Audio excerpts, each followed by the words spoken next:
E aí, bom dia, galera da segunda série. Olha, estamos aqui, hein?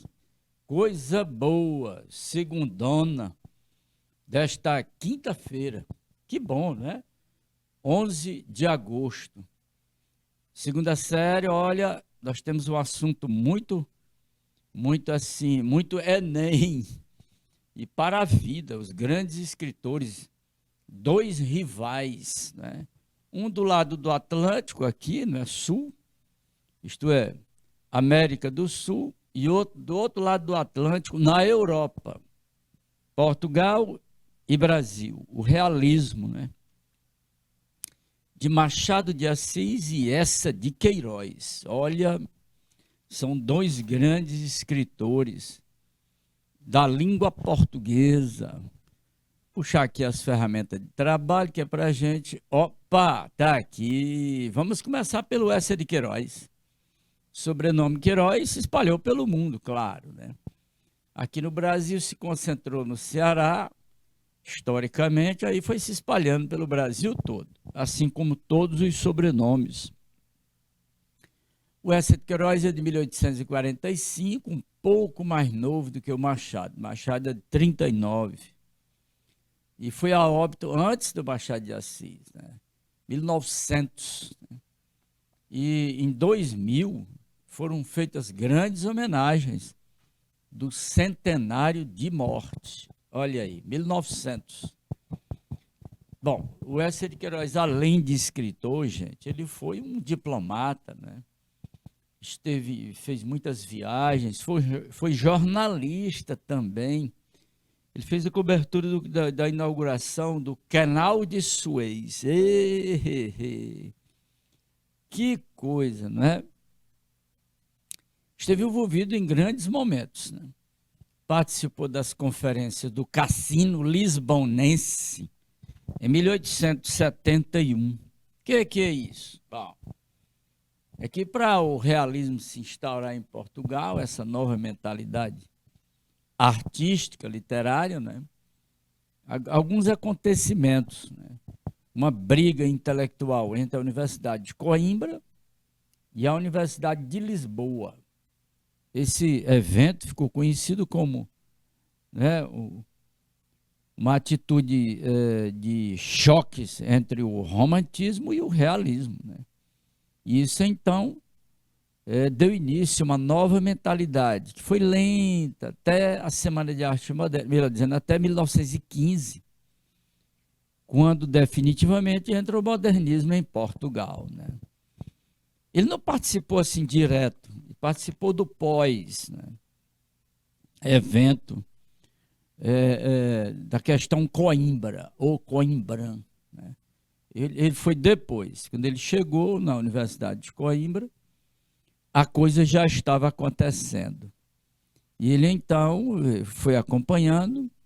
Em 1871, ele então participa desse movimento, das conferências. E ele fez a conferência, a quarta conferência. Essa quarta conferência, eu trouxe um pequeno fragmento, bem que aponta, né, para esse confronto. O realismo é uma reação contra o romantismo. Olha aí, ó. Muito curioso isso. O realismo é uma reação, né, contra o romantismo. E aí ele define um e o outro. O romantismo era a apoteose do sentimento. Olha que coisa, né? Exaltação do sentimento. O realismo é a anatomia do caráter. Isso é bonito. É aí onde entra o Machado de Assis, olha. Analisando o caráter.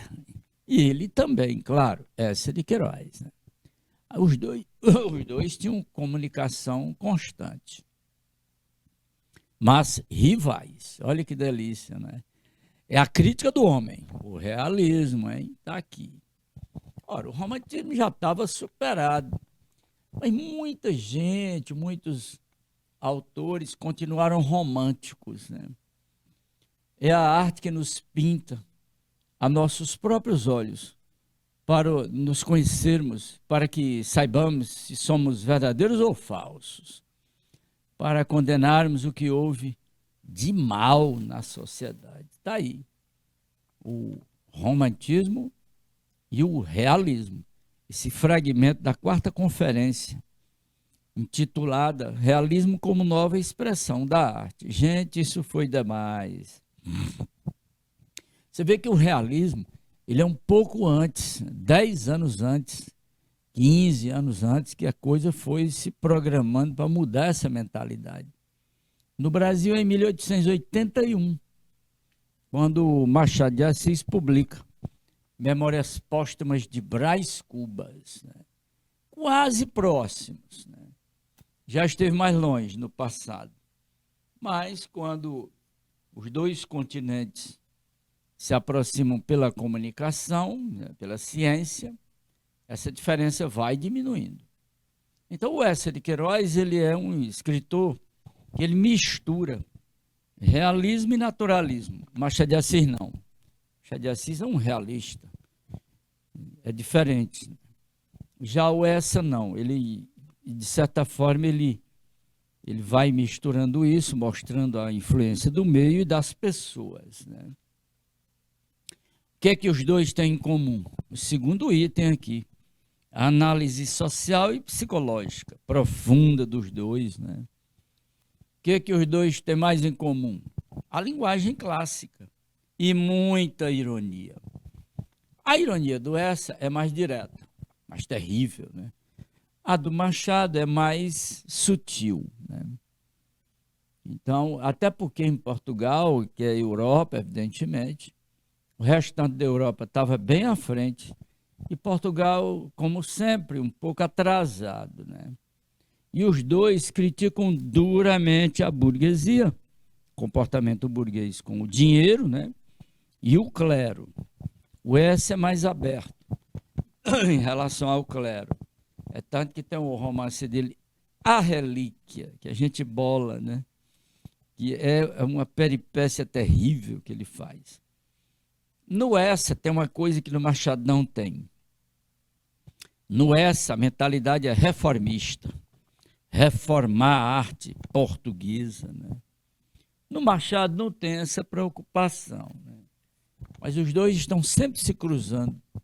São dois gênios, né? Dois grandes escritores. E a galera chegou por aí, olha aí, bom dia, todo mundo, Laisiele, né? A Tailane, que bom, é a segunda série, avançando, que em pouco tempo nós estamos no final do ano, né? E aí no próximo ano é a terceira, né?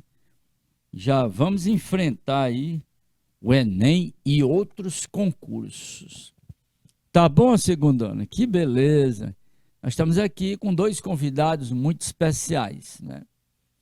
O Eça de Queiroz, o português muito conhecido, né? Viajou muito, foi diplomata, jornalista.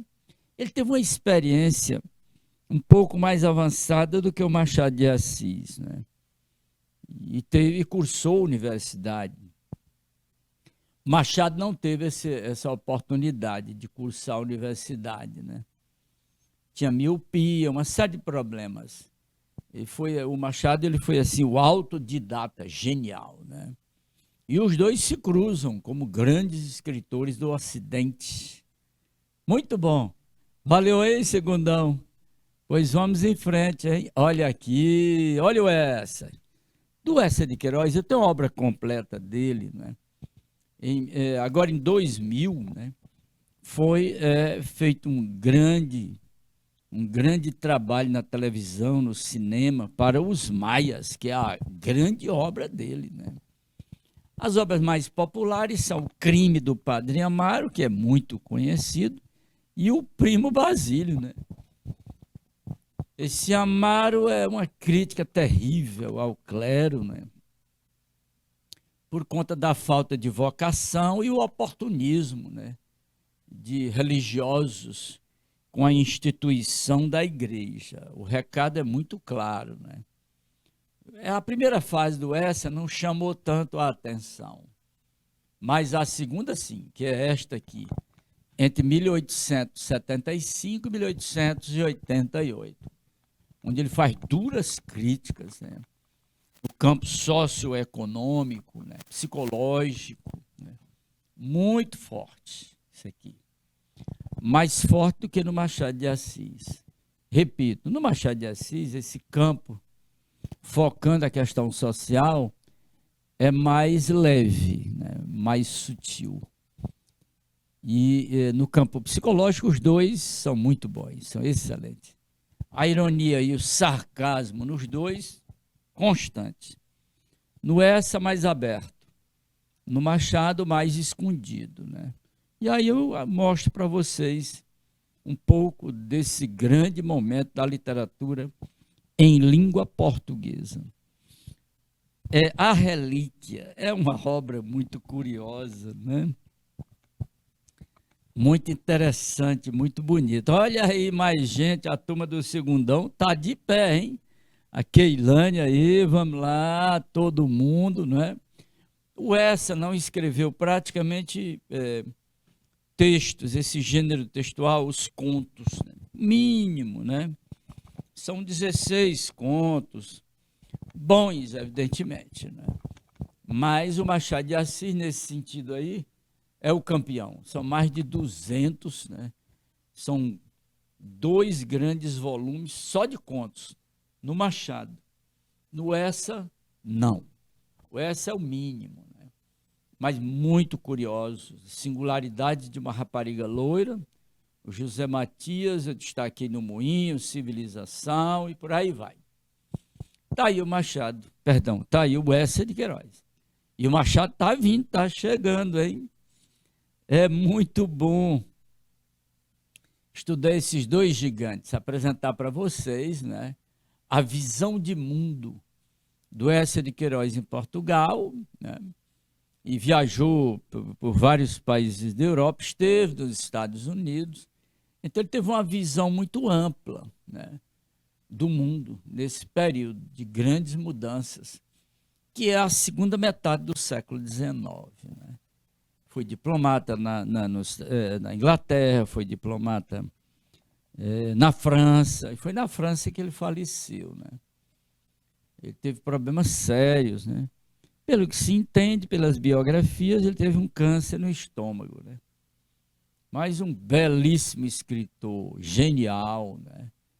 Muito bom. Análise socioeconômica, psicológica, muita ironia e sarcasmo. E um dos grandes temas desse período, né, dos grandes romances da segunda metade do século XIX, é o adultério, como uma forma de chocar a sociedade, né? Bom, eu trouxe aqui um comentário do Crime do Padre Amaro, de 1871. Teve muitos problemas o romance dele, né? Porque a gente não sabe qual o texto, que ele escreveu 3 textos, modificou e tal, e viajou e os amigos publicaram. Então, até hoje ninguém tem a certeza de qual é o texto mesmo que ele tinha fixado. Então, nós temos aqui sexo e religião, perfeito, né? Super atualizado. Sexo e religião numa província portuguesa.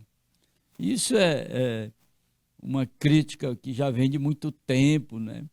Não é a instituição igreja, né? Mas pessoas, né? Isso é terrível, isso aqui. Então, o crime, engraçado que ele usa o singular, o crime, né? Pelo plural, porque são muitos crimes que o Amaro comete, né? Aqui o Amaro, a cidadezinha de Leiria, né? Em que esse jovem sacerdote vai servir, né? Mas sem vocação, né? E se apaixona por uma moça muito bonita, Amélia, né? Ingênua, sonhadora, olha aí a crítica às mulheres, né? E a estrutura doméstica portuguesa, né? Imagine, em 1875, o restante da Europa está vivendo a Revolução Industrial, né? Uma segunda já. E as mulheres estão bem avançadas, mas em Portugal é esse atraso, né, do romantismo e da religião, né? Olha aí, educada em moldes religiosamente piegas, isso aqui é uma coisa horrível, e superstição. Bom, estimulada pela relação entre a mãe dela e o cônego, tem uma fé, né? Tem um um caso glamuroso. E ela acaba aceitando o Amaro, né? Repudiando o noivo. Pode um negócio desse, que aí é só para chocar mais o leitor e estabelecer essa atitude reformadora da sociedade portuguesa. Isso foi um ponto terrível, né, de avanço, né? Tudo ia bem, até que a Amélia, se descobre grávida. Eis o problema. Está aí o problema, o nó, né? É exatamente esse aí, né? Ela é escondida por Amaro, que teme um escândalo, evidentemente. Só que ela morre no parto. Olha o problema. Olha o problema. Morre no parto. E a criança é entregue a uma sujeita lá que cuidava de criancinhas, né? Só que as criancinhas findavam morrendo, né? Ela era apelidada Tecedeira de Anjos, né? E falece sob os cuidados dela. Então, observe, já são 2 crimes já, né? Aliás, crime é eu que não falta. Se fosse botar no Código Penal, tinha pelo menos uns 8 crimes, né? E no Código Canônico, aí pronto. Mas ele usa o singular, o crime, né? Em vez de os crimes, né? Que aí fica a critério de cada país, né? De acordo com o Código Penal, né? É muito interessante a obra, porque a Amélia tinha uma formação, era uma moça muito ingênua e uma formação de estrutura doméstica muito sonhadora e tal, né? E o padre Amaro, né, se muda da cidade, aquele negócio todo, as escondidas, né? E vai para outra, cometer as mesmas circunstâncias, né? Esse é o detalhe mais curioso. Bom, nesse romance o Essa joga duro, né? Em relação ao celibato e à hipocrisia social. O fundamento do romance dele é esse aí, né? Atacar o celibato, né? E o personagem central é o padre Amaro, né? E se apresenta bom caráter, aquele coisa toda, e vai se mostrando depois, né? Vai se mostrando egoísta e manipulador, hein? Sacerdócio não é bem, né? Nele não é essa devoção. Mas a opção foi porque dá um certo destaque, né, aos interesses pessoais, né? E a pobre da Amélia pagou caro, né? Muito beata, aquela educação familiar totalmente tradicional, e aí onde o Essa bate, hein? É na questão da educação familiar. E ela vai aceitando os conselhos, né, do Amaro, até que o Amaro Creu, né, passa a conviver, né, com ela, né, cama, tudo, etc. Engravida, e aí ele tenta abafar o escândalo e tudo, e ela morre, a criança morre. Olha, são muitos crimes, né? E com isso Essa bate direto nessa questão da hipocrisia social, né? E bate no celibato, que já vem sendo batido em Portugal de muito tempo, né? O escritor romântico Alexandre Herculano, né, tem um romance nesse sentido aí. Isso influencia muito no Brasil. No Brasil, na época do romantismo, tem o seminarista, imagine, né? Então você tem, só que aqui no romance do Eça de Queiroz, ele aprofunda psicologicamente, né? E escancara essa educação familiar completamente retrógrada, né? Em que as mulheres são as mais prejudicadas. Ele trabalha bem nesse sentido aí. Dá uma olhadinha, segundão, né? Eça de Queiroz. Se você tiver a oportunidade, tem um filme, aliás, vários filmes sobre o crime do Padre Amaro. Tem um muito recente, né? Que o ambiente já é bem moderno. É diferente do ambiente do século XIX, né? Você pode conhecer o filme, assista a ele, né? Puxa aí, que agora está à vontade para a pessoa conhecer essas obras no cinema, né? Então, o crime do Padre Amaro, você assiste ao filme e ele vai pontuando os crimes do Amaro, né? O principal é a questão do oportunismo dele, né? Para poder se sobressair na sociedade, ele opta pela religião, né? E aí vai cometer seus crimes, né?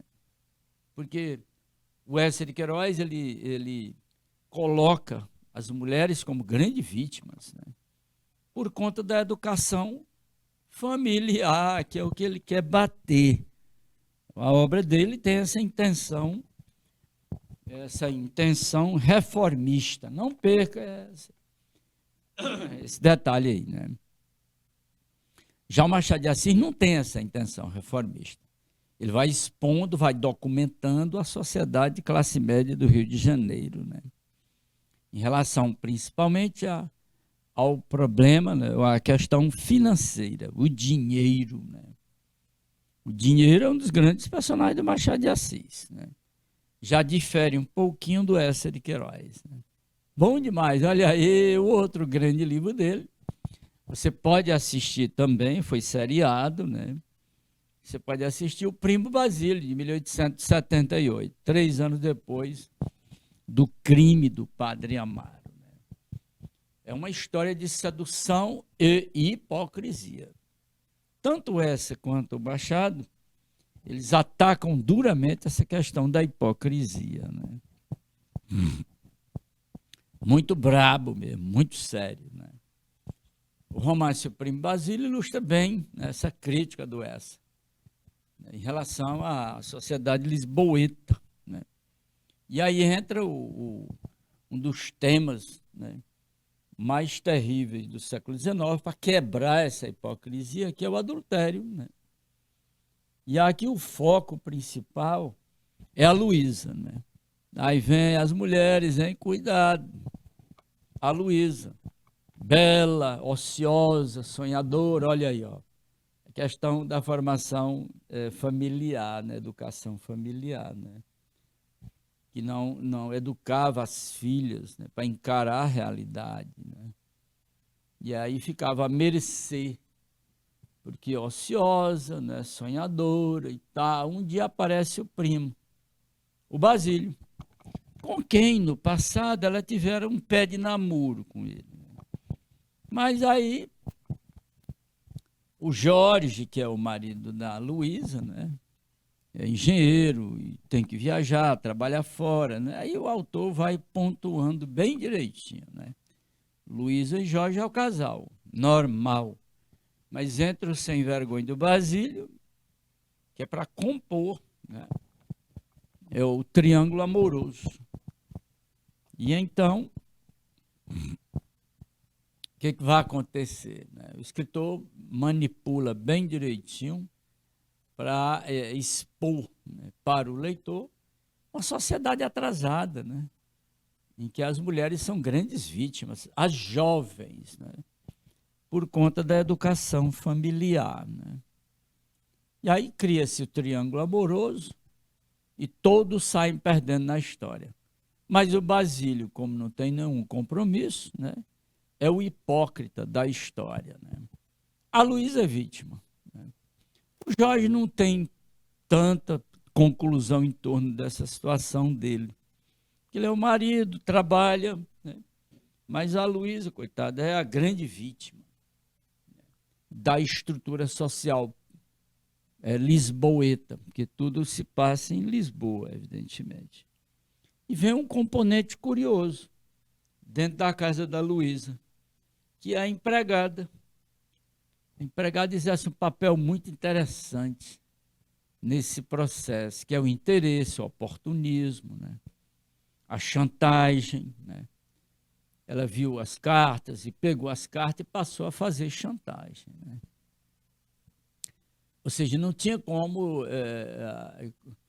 a Luísa, muito apaixonada, o Basílio, oportunista, escreve cartinhas para ela, bilhetes, e parte disso aí vai cair nas mãos da empregada da Juliana, né? E o autor vai revelando, né, toda essa hipocrisia em Portugal. Isso é a Europa toda, né? Tem grandes romances nesse sentido aí, né? Basta lembrar vocês Madame Bovary de Flaubert, né, que é a grande obra, né, do realismo na Europa. Imagine a diferença de tempo. Madame Bovary é de 1857, né, por aí, mais ou menos. E o romance realista do Esser, 1875, 78. Isso é uma diferença estúpida. Isso na Europa, paciência, né? E aí onde o Esser de Queiroz não aguenta esse atraso, né, da educação doméstica em relação aos filhos, principalmente em relação às mulheres. Esse é o detalhe fundamental. Que bom, não é, Segundão? Pois vamos. Tem mais um comentário, né? Primo Basílio. Bom. É primoroso o romance dele, né? O Machado de Assis, como crítico, né, fez severas advertências para o Primo Basílio, né?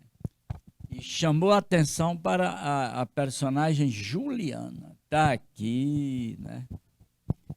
A Juliana é um caso muito curioso no romance, né? Que ela pega as cartas, algumas cartas, evidentemente, e vai fazer chantagem. Mas o Esser é implacável, ele mata personagens. Né? Depois de muita chantagem, depois de muitos problemas com Luísa, ele mata a Juliana, né? A empregada morre.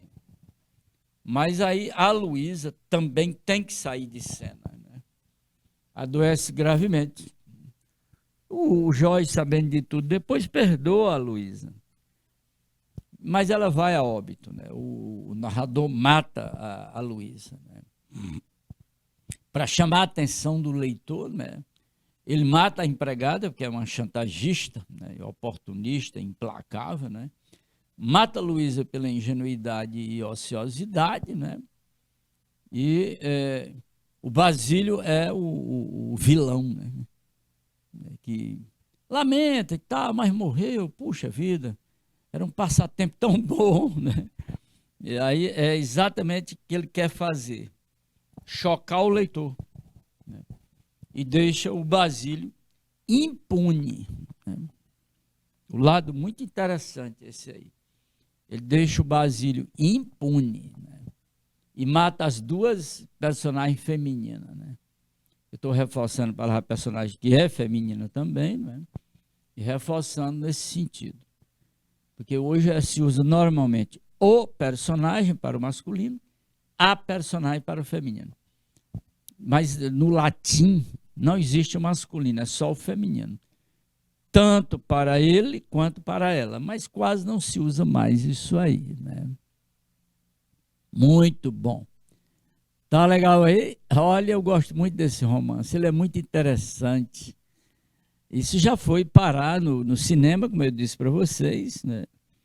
E foi parar também na música popular.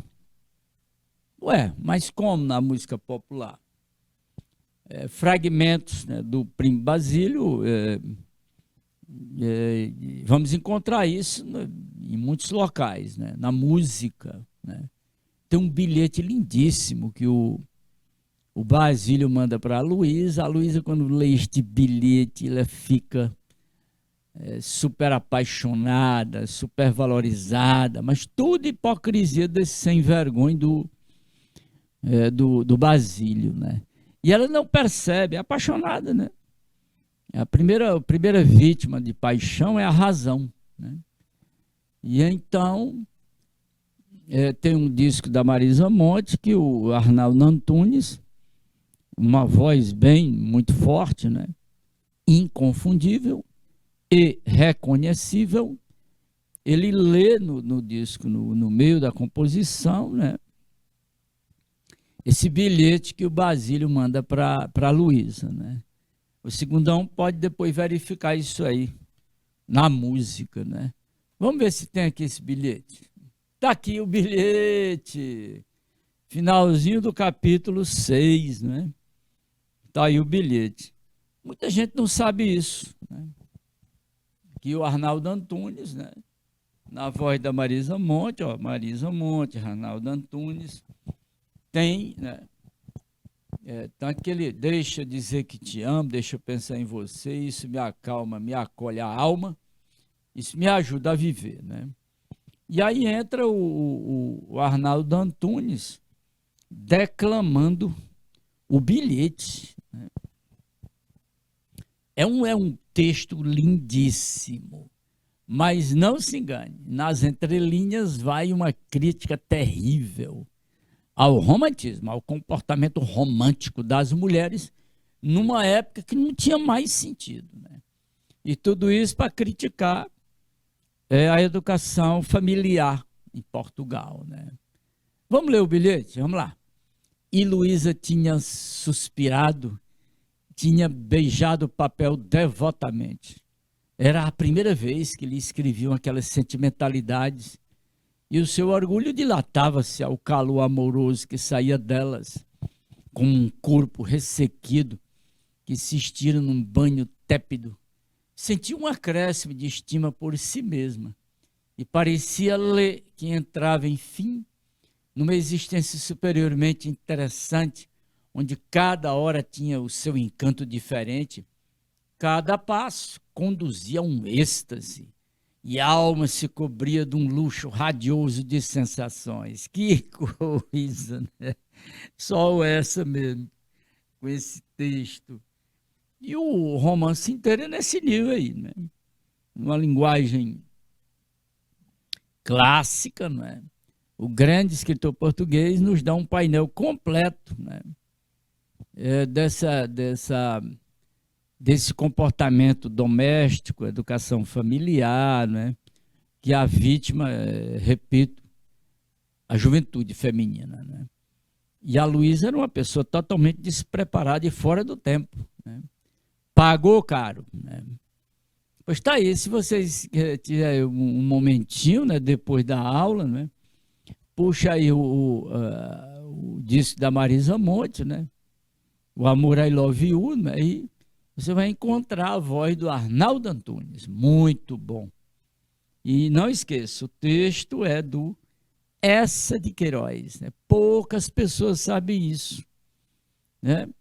Mas os professores atentos, né, cuidadosos, expõem isso aí para o aluno, evidentemente. Né? E assista ao filme do Crime e do Primo Basílio. Né? É bom demais. Eu trouxe uma questão tipo Enem aqui. Né? Bom, o S empenhado em diagnosticar os problemas da sociedade, né, em Portugal, lógico, né? No romance realista naturalista, olha aí, as duas circunstâncias, né? Tentando mostrar a influência doméstica, a malpreparação, né, da juventude. Do Primo Basílio, ele trata do adultério, né? Que é uma espécie de choque da época. Buscando as causas, olha aí, o interessante é isso, ó, buscando as causas que teriam levado Luísa, né, a personagem principal, a cometê-lo. Esse é o lado naturalista da obra dele. Né? O que teria levado Luísa a cometer o adultério? Olha aí, né? Tem uma ponta de naturalismo aí. E vamos ver entre as alternativas algumas possíveis causas, né, que abriram a Luísa o caminho do adultério. Brabo isso aqui, hein? Muito interessante. Mas isso tudo é resolvido de uma maneira muito elegante. É diferente do sujeito que chega e pá, mata, né? Esfaqueia, joga o carro por cima, essa loucura que a gente vê por aí. Né?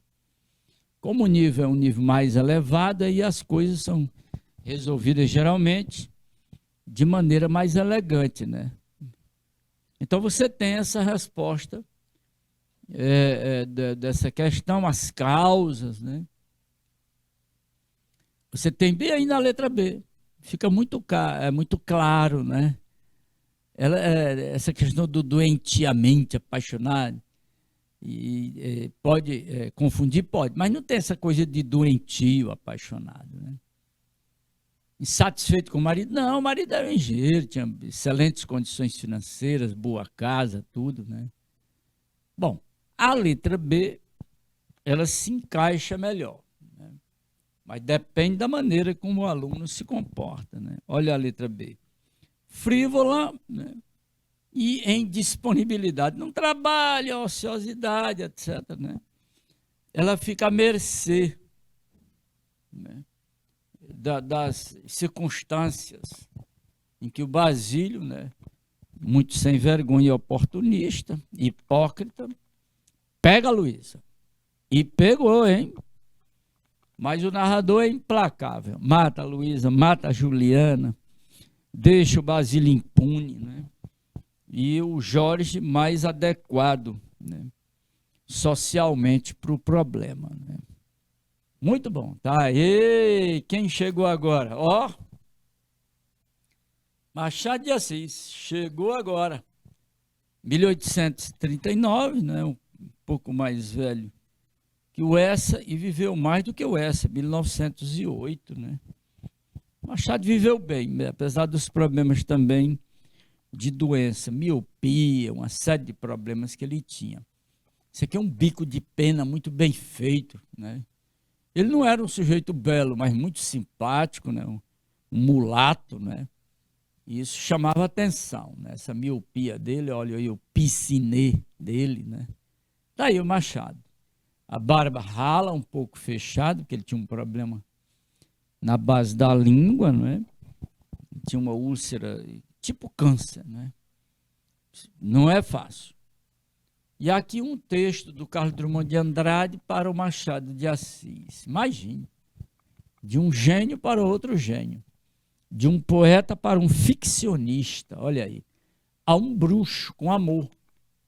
Esse bruxo é muito interessante, né? Porque o Machado tinha esse apelido, né? O bruxo do Cosme Velho, né? Olha aí, como é bom isso, né?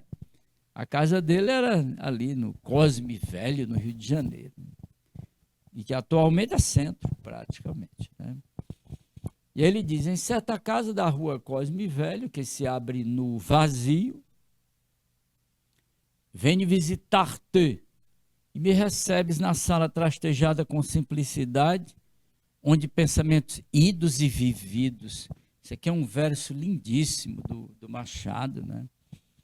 O que é que o Drummond vai fazendo? Vai intertextualizando, né, o poema dele com as obras do Machado de Assis, né? Perde o amarelo, de novo interrogando o céu e a noite. E aí vem um elogio estrondoso aqui, né? Outros leram da vida um capítulo. Tu leste o livro inteiro. Que coisa linda, né? Isso aí vai, não vai, aparece nos concursos, né? Essa homenagem que o Drummond faz ao Machado de Assis, né? Vou repetir. Do gênio poético do Drummond para o gênio ficcional, né, de Machado de Assis. Não perca esse detalhe aí, gente. Vamos lá, meu segundão? Coisa boa, hein? Aqui. Vamos focar o Machado de Assis, o ficcionista, né? E ainda dentro desse universo da ficção do Machado de Assis, vamos dar destaque ao conto, né? Lembre-se que o Eça de Queiroz escreveu ali, pô, um punhadinho de contos. Mas o Machado não, escreveu vários livros, são mais de 200, né, desse gênero textual, o conto, né?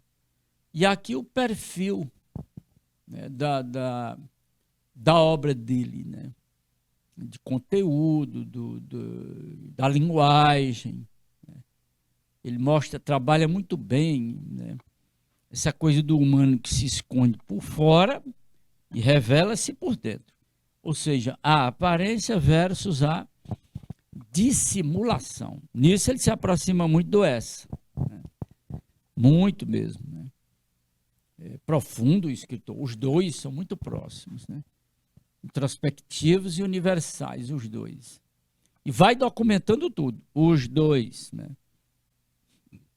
A ironia e tudo. A diferença é que no Machado, é que o Machado foca a sociedade, né, dos primeiros anos da Primeira República, com muito humor, muita ironia, né, uma certa ponta de pessimismo. Né. Os dois têm muito isso aí. Psicologismo, os dois aprofundam bem isso aí. Personagens complexas, os dois. O adultério nos dois, né? Hipocrisia nos dois, ingratidão do mesmo jeito. Então você vê que todo tempo nós estamos nessa paralela, estamos fazendo esse paralelismo, né, dos dois grandes escritores do realismo, né, em língua portuguesa. Eu acho que a segunda série aí está bem atenta, né, nesse paralelismo. Né? A galera toda aí, do Paulo Alferraz, a turma toda, Pimenteiras, né? Todo mundo por aí. Hein? Vamos lá. Baixa Grande, não é? Muita coisa boa. E mais um pouquinho dessas características. O que chama muito a atenção no Machado de Assis, né, é o narrador. Já no Essa não é tanto, mas no Machado é terrível. Né? O narrador, ele é cruel. Né? Não confundir o eu do narrador com o eu do escritor. Cuidado. Né? Primeiro, Machado, o eu do narrador, ele dialoga muito com o leitor. Né? Isso aqui é uma característica muito forte no Machado de Assis. Né? E tanto no Essa quanto no Machado, e mais ainda no Machado, é essa riqueza, né, de intertextualidades. O Machado dá muito trabalho para o leitor. Ele fica mandando o leitor para outras grandes fontes. Né? E o leitor se arrebenta. Né? Se a obra não tiver aquelas notas de rodapé ajudando a compreender, e aí causa um estrago danado no leitor. E um detalhe nos dois, né, e mais forte no Machado, são as digressões metalinguísticas. Né? Os dois ficam fazendo comentários sobre a própria estrutura da obra. Tanto faz no conto quanto no romance. O Machado é muito forte nesse detalhe aqui. Ó. Mas lembre-se, riqueza intertextual. E o eu do narrador não é o eu do escritor. Entenda esse detalhe. Por isso que eu sublinhei aí, segundão. Porque um dos grandes momentos de uma narrativa é o posicionamento do narrador. Então, o Machado, nisso aí, ele é mais elegante, não é? Ele é mais discreto. Já o Essa não, é mais aberto, né? Ele choca mais rápido. Né? E eu trouxe um fragmento de um conto muito famoso. A Cartomante. Gente, isso aí de uma crueldade, digamos assim. Né? Você vai gostar. E ele já começa arrebentando o leitor. Né? Hamlet observa Horácio, né? Os dois estão conversando. E o Hamlet chama a atenção do Horácio que há mais coisas no céu e na terra do que sonha a nossa filosofia. Eita, essa sentença aqui. Ou seja, né, cuidado com a aparência. Né? E onde é que está este Hamlet e o Horácio? Você sabe muito bem, não é? Está lá no Shakespeare. Né? E aí o professor tem que explicar para o aluno, que o aluno do nível médio, ele não é obrigado a ter lido, né, o Shakespeare, o grande gênio do teatro. Né? Mas tem a obra dele, Hamlet. Né? E nessa conversa com Horácio, ele diz, olha, Horácio, calma, não é bem assim. Cuidado, a aparência, ela não é a realidade, né? E era a mesma explicação que dava a Bela Rita. Opa, chegou aqui.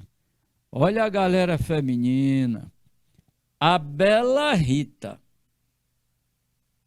Ao moço Camilo. Ou seja, tem um negócio aí entre os dois, hein?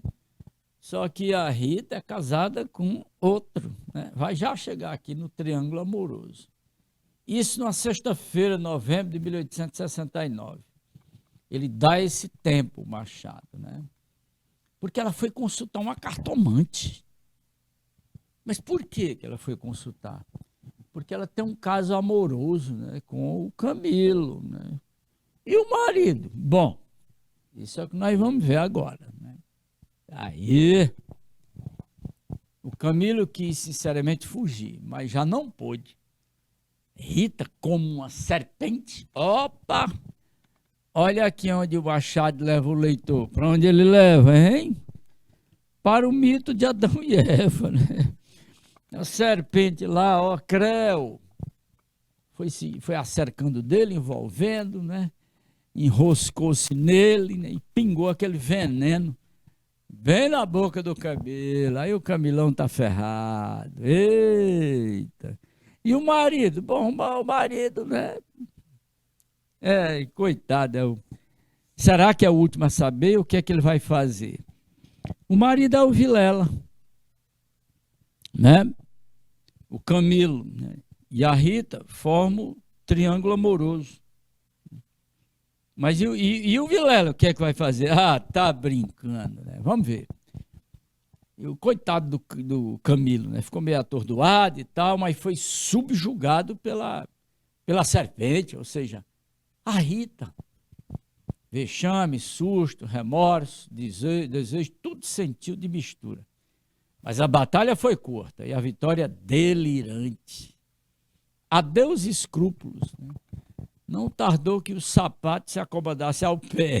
Que coisa interessante, né? E aí foram ambos, estrada fora, braços dados, né? Pisando folgadamente por cima de ervas e pedregulhos, né? Sem padecer nada do que algumas saudades, né? Quando estavam ausentes um do outro. O que é o conto A Cartomante? Astúcia, sedução, sensualidade. Eita, Machado de Assis. Galera, e o segredo está aí no narrador, né? O eu do narrador, né? Esse narrador é um perigo, porque ele vai em tudo que é lugar, né? Ele é inescrupuloso, esse narrador. É aquela visão por trás, ele observa tudo, né? Narrado em terceira pessoa e o narrador é onisciente. Ele está em tudo, na cama, na cartomante, nas cartas e tudo. E vai revelando, né? É exatamente aquilo, todo o comportamento do Camilo, da Rita. A Rita é o perigo aí, né? E o Vilela, né? Só que os dois, Rita e Camila, acham que Vilela não, tal, não vai, não é problema, ele não está sabendo, nós vamos ser felizes, né? A cartomante disse, então eu acredito na cartomante. Só que o Camilo acreditava mais desconfiado, né? Gente, pois o Vilela descobriu o adultério, né? E pá! Matou os dois. O Machado de Assis é cruel nesse sentido aí. É implacável, né? O castigo chega a galope. É exatamente o conto, né? A Cartomante, belíssimo. E tem outro. Tem o Missa do Galo. Qual é a hora da Missa do Galo, galera? Meia-noite, né? Mais um conto de sensualidade, não é? Aqui é interessante, o rapazinho tem os seus 15, 16, aqui, 17, né? E ela 30. Ih, ela é sedutora, experiente, né? Ela é casada, né? E ele vem do interior, fica na casa ali uns dias e tal. Coincidentemente tem a missa do Galo. Ele tinha combinado com um amigo, para o amigo passar para ir para a missa e tal. E ficou esperando arrumadinho, né? Era Natal. Nisso, alguém entra na sala toda vestidinha, sabe, no sentido de chamar atenção. É Conceição. Ih, cuidado com a Conceição. Entrou na sala arrastando chinelinhas, né? Vestia um roupão branco, transparente, mal apanhado na cintura. Olha aí a sensualidade. Magra, uma visão romântica e tal. E ele estava lendo e se assustou com a entrada dela, né? E ele então pergunta se ele acordou ela. Ela, não, qual? Acordei por acordar e tal, né? E ele nunca entendeu esse comportamento da Conceição. Só muito tempo depois, né? Por isso que o eu dá um tempo, que ele tem 17 anos, ela 30, então ela é experiente, hein? E ele não tinha esse conhecimento prático da vida, né? Deu no que deu. Né? E aí é que tá. Aí é que o bicho pega. Né? Narrado em primeira pessoa. Quem narra é ele, o Nogueira, o rapazinho, né? Seus 17. Né? E além de narrar, ele é o personagem também. Né? E aí é que ele vai entender o comportamento da Conceição. Né? Cheio de insinuações, ela, né? Só que ele não saca. Muita sedução, muita sensualidade. E ele não consegue perceber as ambiguidades da conversa e do movimento do corpo dela, né? Ela se exibindo para ele, né?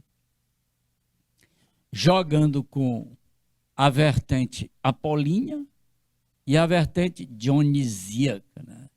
Na representação do desejo dela. Né? E o pobre do Nogueira, eita, pai, o Nogueira não tinha experiência com as mulheres, né? E o climão é pesado. Ela é mulher do escrivão Menezes, né? Só que o Menezes tinha uma corrida na paralela, sabe? E deixava a mulher muito só, disse que ia ao teatro. Toda semana eu vou ao teatro. E nessa noite de Natal ele foi ao teatro, né? Ele estava de caso com uma viúva, né? E a Conceição, claro que ela no fundo sabia dessa situação, né? E ela aproveitou esse clima da Missa do Galo e aí foi testar a sua condição de fêmea, né? Eita, Conceição! A performance feminina, né? Despertar o rapaz, né? Para saber mesmo, né? Se ela ainda sabe. Né? Isso, a essência do conto é essa aí. Essa sedução feminina, né? O perigo, né?